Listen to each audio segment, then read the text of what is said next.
मई 1999। हिमालय की बर्फीली ऊंचाइयों में सब कुछ शांत दिखाई दे रहा था। हवा ठंडी थी, पहाड़ खामोश थे और ऐसा लग रहा था जैसे सब सामान्य हो। लेकिन उस खामोशी के पीछे छुप रहा था एक खौफनाक सच, एक ऐसी साजिश जिसका अंदाजा भारत को अभी तक नहीं था। कुछ लोग चुपचाप रात के अंधेरे और पहाड़ों की ओट में भारत की सरहद पार कर चुके थे। धीरे धीरे उन्होंने ऊंची चोटियों पर कब्जा करना शुरू कर दिया और नीचे की दुनिया को इस खतरे की जरा भी खबर नहीं थी। कई दिनों तक सब कुछ सामान्य लगता रहा, लेकिन जब सच्चाई सामने आई तो पूरे देश को झकझोर कर रख दिया। तभी लिया गया एक बड़ा फैसला, एक ऐसा सैन्य अभियान जो इतिहास में दर्ज होने वाला था। इस मिशन का नाम था ऑपरेशन विजय। एक ऐसी लड़ाई जहां दुश्मन ऊंचाइयों पर बैठा था और भारतीय जवान नीचे से मौत को चुनौती देते हुए आगे बढ़ रहे थे। जगह कारगिल। कारगिल की शांत पहाड़ियों में एक स्थानीय चरवाहा रोज की तरह अपने जानवरों को चरा रहा था। तभी उसकी नजर दूर पहाड़ी पर पड़ी। कुछ अजनबी लोग दिखाई दे रहे थे। ध्यान से देखने पर पता चला उनके पास भारी हथियार थे और पहाड़ी पर तंबू लगाए जा रहे थे। ये देखकर वो घबरा गया। उसे समझ आ गया कि मामला गंभीर है। वो तुरंत सेना की पोस्ट तक पहुंचा और सारी जानकारी दे दी। सूचना मिलते ही भारतीय सैनिकों ने ऊंचाइयों की जांच शुरू की, लेकिन जो सामने आया वो चौंकाने वाला था। दुश्मन कई चोटियों पर पहले ही कब्जा कर चुका था। अब साफ हो गया, ये कोई आम घुसपैठ नहीं थी, ये युद्ध की तैयारी। जांच शुरू हुई और धीरे धीरे सच्चाई सामने आने लगी। पहले लगा था कि ये कुछ आतंकवादी घुसपैठिए हैं, लेकिन हकीकत इससे कहीं ज्यादा बड़ी थी। दरअसल ये पाकिस्तान सेना के प्रशिक्षित सैनिक थे। उन्होंने पहाड़ों की ऊंचाइयों पर मजबूत बंकर बना लिए थे, भारी हथियार जमा कर लिए थे और हर कदम की योजना पहले से तैयार थी। ऊपर से उन्हें पूरा इलाका साफ दिखाई देता था, जबकि नीचे से उन तक पहुंचना लगभग नामुमकिन जैसा था। अब तस्वीर बिल्कुल साफ थी। ये कोई छोटी घुसपैठ नहीं, बल्कि पूरी तैयारी के साथ एक सैन्य कब्जा था। और इस योजना का मकसद भी साफ था, भारत की अहम चौकियों और सप्लाई रूट को काट देना। घुसपैठ की खबर धीरे धीरे देश की राजधानी नई दिल्ली तक पहुंच गई। हालात की गंभीरता को देखते हुए सरकार और सेना के बीच लगातार सुरक्षा बैठकों का दौर शुरू हुआ। रिपोर्ट साफ बता रही थी, दुश्मन ने ऊंची पहाड़ियों पर मजबूत पकड़ बना ली है।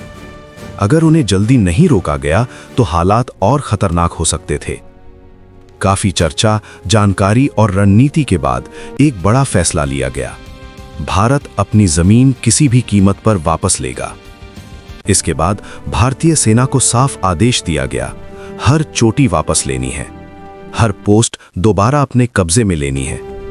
लेकिन यह मिशन आसान नहीं था, क्योंकि यह लड़ाई किसी मैदान में नहीं होने वाली थी, बल्कि बर्फ से ढके खतरनाक पहाड़ों की ऊंचाइयों में। अब इस मिशन की असली मुश्किलें सामने आ चुकी थीं। ऊंचाई थी करीब 16 से 18,000 फीट। इतनी ऊंचाई जहां ठीक से सांस लेना भी मुश्किल हो जाता है। हवा पतली थी, ऑक्सीजन कम थी और तापमान -10 डिग्री सेंटीग्रेड से भी नीचे गिर चुका था। चारों तरफ बर्फ से ढके पहाड़, तेज ठंडी हवाएं और खड़ी फिसलन भरी चट्टानें।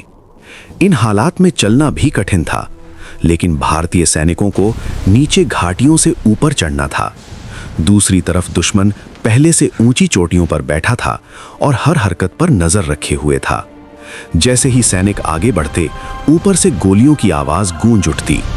हर कदम खतरे से भरा था, हर चढ़ाई जानलेवा थी।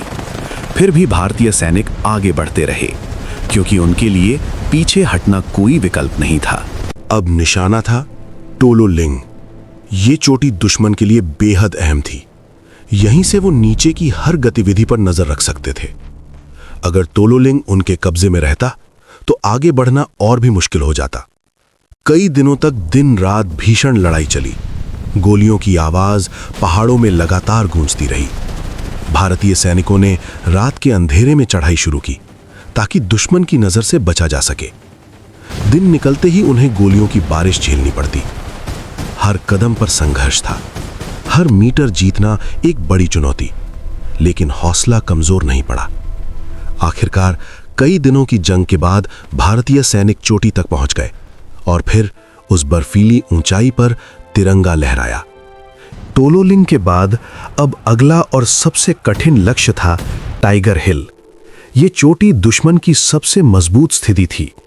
ऊपर से वो पूरे इलाके पर नजर रख रहा था। ऊंचाई बहुत ज्यादा और चट्टानें इतनी खड़ी कि वहां पहुंचना लगभग असंभव सा लगता था। लेकिन मिशन साफ था, हर हाल में ये चोटी वापस लेनी थी। रात की चुप्पी में भारतीय सैनिकों ने चढ़ाई शुरू की। नीचे गहरी खाई, ऊपर दुश्मन की गोलियां। घंटों तक संघर्ष चलता रहा। हर कदम पर मौत का डर था, लेकिन हौसला नहीं टूटा। और फिर सुबह की पहली किरण के साथ टाइगर हिल पर तिरंगा लहरा उठा। टोलोलिंग और टाइगर हिल की जीत के बाद देश को राहत मिली, लेकिन जंग अभी पूरी तरह खत्म नहीं हुई थी। हर चोटी पर जीत के पीछे किसी न किसी वीर की आखिरी सांस जुड़ी थी। इन्हीं वीरों में एक नाम गूंजा, कैप्टन विक्रम बत्रा। उनकी आवाज वायरलेस पर सुनाई दी, ये दिल मांगे मोर। ये सिर्फ एक नारा नहीं था, ये उस जज्बे की पहचान था जो भारतीय सैनिकों के दिल में जल रहा था।